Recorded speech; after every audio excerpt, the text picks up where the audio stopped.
आप सबों को नमस्कार। मेरा नाम प्रोफेटिस अनीता एक्का है और आज मैं प्रोफेट विजेंद्र सिंह के बारे में मैं आप लोगों से शेयर करूंगी और आप लोग इस बात को ध्यान से सुनिएगा और बहुत ध्यान से सुनिएगा कि ये कौन सा बात बोला जा रहा है।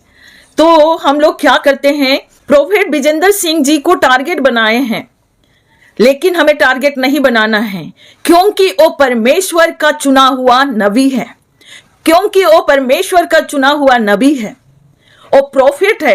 एक प्रोफेट के बारे में हमें किसी भी प्रकार का कोई बात नहीं बोलना चाहिए क्योंकि वो हमारा नहीं, आपका नहीं, किसी इंसान का चुना हुआ नबी नहीं है, वो परमेश्वर का चुना हुआ नबी है। आप लोग ऐसे करते हैं कि नहीं, प्रोफेट विजेंद्र सिंह जी ने ऐसे किया, प्रोफेट विजेंद्र सिंह ने ऐसे किया, वैसे किया, चंगा किया और ऐसे हुआ, लेकिन आप लोग गुप्त बातें नहीं जानते हैं क्योंकि वो प्रोफेट है। वो प्रोफेट है और प्रोफेट को हर चीज को मालूम रहता है। कैसे मालूम होता है? पवित्र आत्मा के द्वारा। पवित्र आत्मा उससे बातें करता है, कोई इंसान नहीं, आप और हम नहीं, पवित्र आत्मा बातें करता है। वही बात को आप लोगों के सामने वो शेयर करता है, प्रोफेसी करता है, आप लोगों के लिए दुआ करता है, आप लोगों के लिए प्रार्थना करता है। जितने लंगड़े हैं, लूले हैं, उनको क्या चंगाई मिलता है। और बहुत लोग क्या करता है, वहां पे जाते हैं, चंडीगढ़ में जाते हैं और बहुत लोगों को चंगाई नहीं मिलता है, तो वो लोग क्या बोलते हैं कि मेरे को तो चंगाई नहीं मिला। लेकिन मेरे प्यारो, चंगाई क्यों नहीं मिला? प्रभु का दास का, प्रभु का जो सेवक है, वो क्या करते हैं, आप लोगों के लिए दुआ करते हैं। आपका काम क्या है? विश्वास करना है। अगर आपको विश्वास नहीं है तो आप कैसे, आपको चंगाई मिलेगा? इसलिए आपको विश्वास करना है। और आप लोग बोलते हैं कि वहां पे प्रोफेट विजेंद्र सिंह के यहां इतना पैसा दिया, बट आप लोग दिए, प्रभु के वचन में लिखा हुआ है। आपने प्रोफेट विजेंद्र सिंह को नहीं दिया, प्रभु के लोगों को दिया, प्रभु का नाम से दिया है। आप लोग ऐसे बदनाम कर रहे हैं कि नहीं, प्रोफेट विजेंद्र सिंह को दिया, लेकिन फिर आपको रुपीस देना था तो आप प्रोफेट विजेंद्र सिंह के यहाँ क्यों पहुंचे? आप लोगों को कोई कहीं और जाना चाहिए था, लेकिन आपने प्रोफेट विजेंद्र सिंह के यहाँ गए। आपने बोले कि हमने इतना रुपीस दिया लेकिन हमारा काम नहीं बना। लेकिन प्रभु का वचन में लिखा हुआ है कि प्रभु के जो लोग हैं, प्रभु के जो नबी लोग हैं, उनका जीवनी उसी से चलता है। और देते हैं तो आप लोगों को विश्वास भी होना है कि हम चंगे होंगे। आप विश्वास नहीं करते हैं, इसलिए आप लोगों का काम नहीं बनता है। इसलिए मेरे प्यारों, आप लोगों को राई के दाने के बराबर भी अगर आपको विश्वास है तो प्रभु का वचन में क्या लिखा है, पहाड़ टल जाएगा। तो आप लोगों का विश्वास थोड़ा भी होना चाहिए। आप परमेश्वर के लोगों को, प्रभु के दास को, नबी को आप लोग पैसा से नहीं खरीद सकते हैं। आप लोग पैसा से नहीं खरीद सकते हैं क्योंकि परमेश्वर ने उसे आज्ञा दिया है, परमेश्वर ने उसे चुना है। आपने, हमने, किसी ने नहीं चुना है, परमेश्वर ने उन्हें भविष्यवक्ता बनाया है।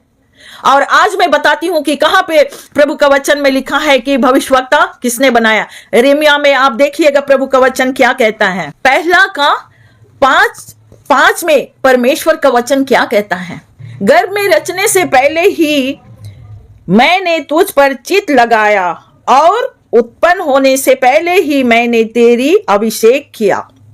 मैंने तुझे जातियों का भविष्यवक्ता ठहराया है। प्रभु का वचन में जो लिखा है वो ना एक बिंदी बढ़ा सकते हैं, ना एक बिंदी घटा सकते हैं।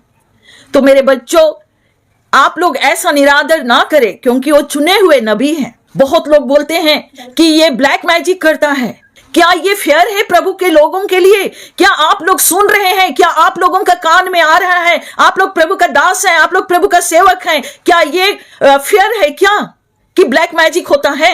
आप लोग कौन सा बुक में पढ़े हैं कि ब्लैक मैजिक परमेश्वर के लोग करते हैं, जादू टोना करते हैं?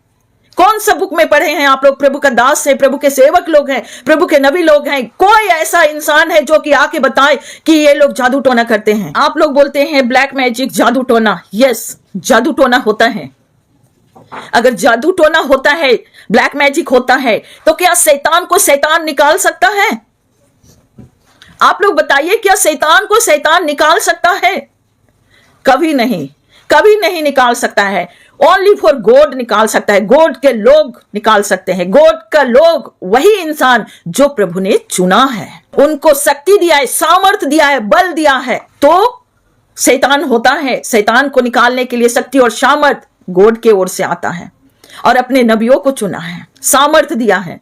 तो इसलिए प्रोफेट विजेंद्र सिंह जी के बारे में आप लोग बहुत सारे बातें करते हैं, हर जगह से न्यूज आता है कि वो ब्लैक मैजिक करता है, प्रोफेसी करता है, ये करता है, वो करता है। लेकिन मेरे बच्चों, प्रोफेसी करता है तो आप लोगों को खुशी होना चाहिए, क्योंकि वो प्रभु का चुना हुआ नबी है। जलन रखने वाले नहीं होना है, परमेश्वर के लोगों को परस्पर प्रेम भाव से रहना है। प्रोफेट विजेंद्र सिंह भविष्यवाणी कर रहे हैं, इतना बड़ा मिनिस्ट्री चला रहे हैं, चंगाइयां हो रही है जगह जगह में, तो व्यर्थ नहीं है।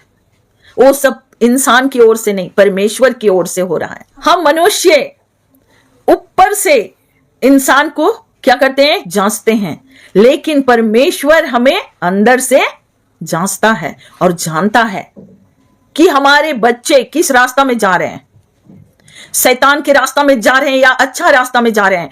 तो हमारे प्यारे बच्चों और सिस्टर एंड ब्रदर, सबों के लिए, जितने प्रेस रिपोर्टर लोग भी हैं, वो लोग भी प्रोफेट विजेंद्र सिंह जी को टारगेट बनाया कि नहीं, ये झूठा नबी है। मानते हैं, प्रभु का वचन में लिखा है कि झूठा नबी, झूठा भविष्यवक्ता, झूठा प्रचारक बहुत उठ के खड़े होंगे। लेकिन आप लोगों को पहचानना है, प्रोफेट विजेंद्र सिंह जी के यहाँ इतने सारी चंगाइयां हो रही है, प्रोफेसी हो रहा है, फिर आप कैसे बोलते हैं कि नहीं प्रोफेट विजेंद्र सिंह ये करते वो करते?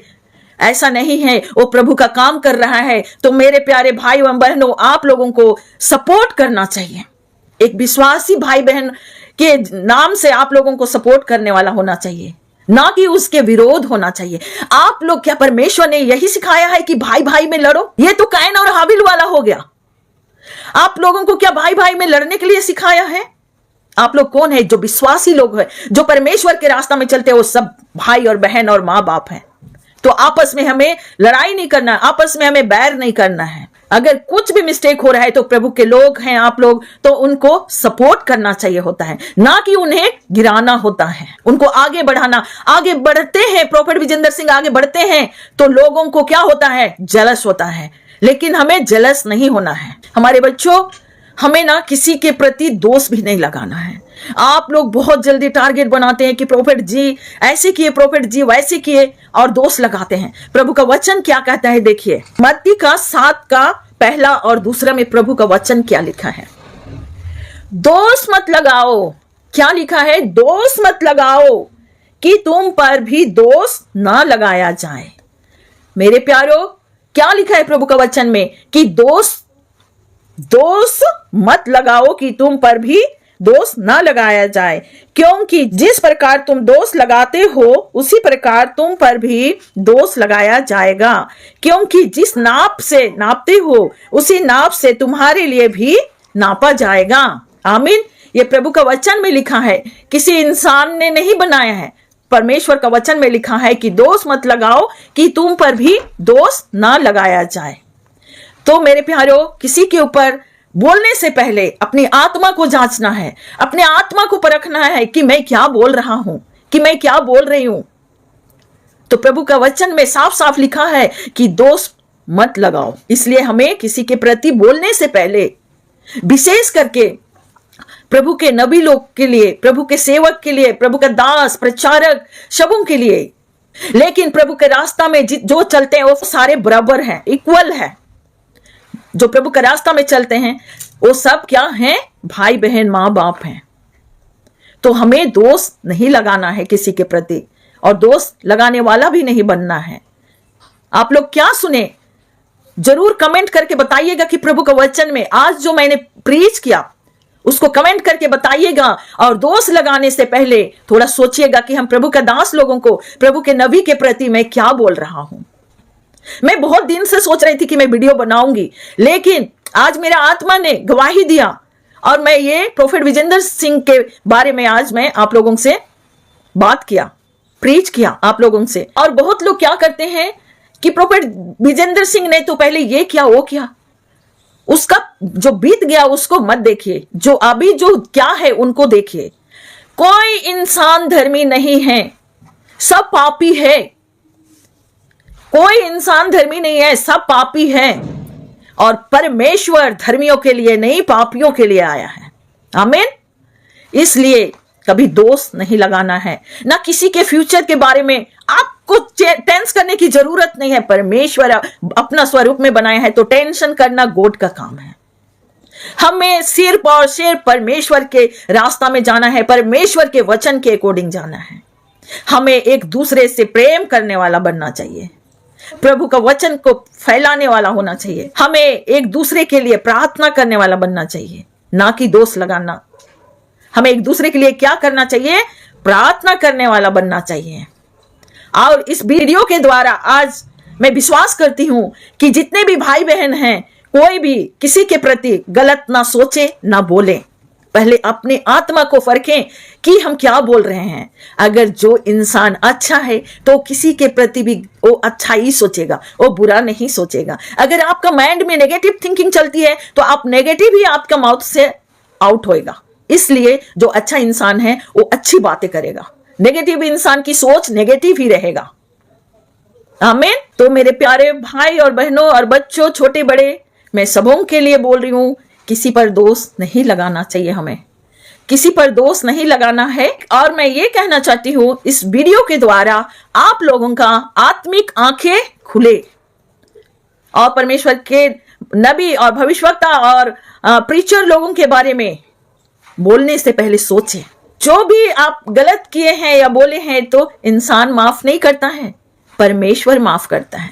हमें परमेश्वर के सामने दंडवत करना चाहिए, किसी इंसान के पास नहीं, किसी इंसान के सामने नहीं, परमेश्वर के सामने दंडवत करना चाहिए। और आपको हमको किसी मनुष्य नहीं, परमेश्वर ने बनाया है, तो हमें परमेश्वर के सामने दंडवत करने वाला होना चाहिए। और हमें सबों का जो भी प्रॉब्लम होता है, सबों की गलतियों को माफ करने वाला होना चाहिए। आप लोग इस वीडियो से बहुत कुछ सीखे होंगे, तो प्रभु का धन्यवाद है। और ऐसे ही हमें दोष लगाने वाले से बचना चाहिए, दोष नहीं लगाना चाहिए। हमें किसी के प्रति गलत नहीं सोचना है। अभी मैंने जस्ट आप लोगों को बोला कि जैसा आपका दिमाग रहेगा वैसा आपका माउथ से आएगा। इसलिए हमेशा नेगेटिव नहीं, पॉजिटिव थिंकिंग रखो।